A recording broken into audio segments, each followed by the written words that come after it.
Hello, this is Mr. Huff. Let's talk about equivalent length and generic fittings. So these tables, you see two kinds of fittings. We see screwed fittings and we see flanged fittings. When you see the problems, it will specify which one we're talking about. In most construction that you would see in a residence, it's going to be flanged fittings.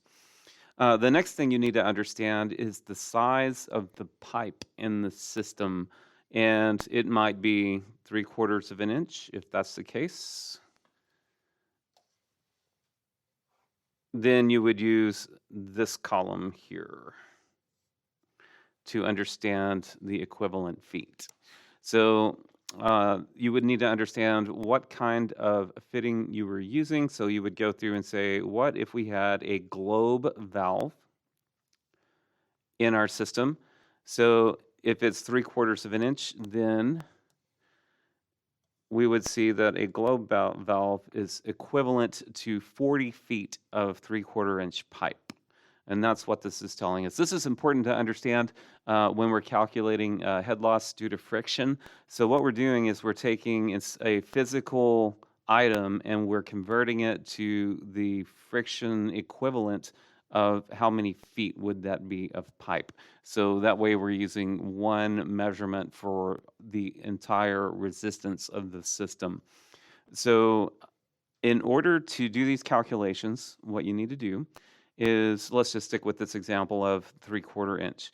I would suggest this strategy.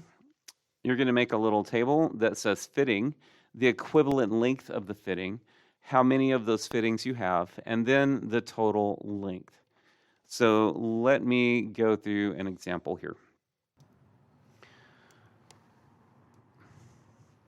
So let's take a look at my example here. So I'm going to say we have a globe valve since we already talked about that.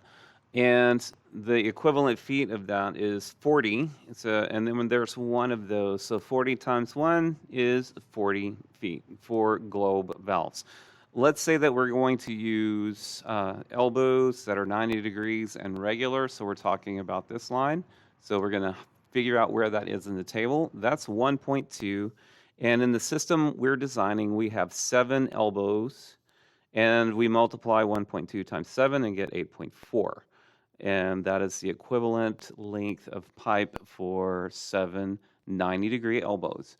And then in our design, we also have T's, which are line flow, and the equivalent resistance is 0.8. If you follow this right here, there's your line flow, 0.8.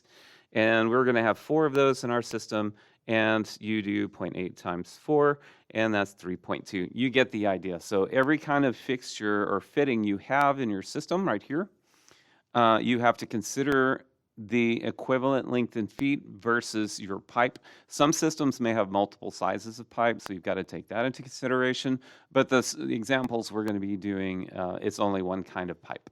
So make sure you understand which column you're looking at and what row you're on to get exactly the right value. And just make a list of each type of fitting, what the equivalent length is, how many you have, calculate the total length for each one. Then all you do is take these and add them together, and that's going to give you your total equivalent length of your fittings. So this is just the fittings. It's not the actual pipe itself. So you will add this to the total length of your pipe and feet, and then that's how you find the number you need for calculating the head loss. All right, that is a real quick review of how to find your equivalent length according to your fittings. Thanks for watching.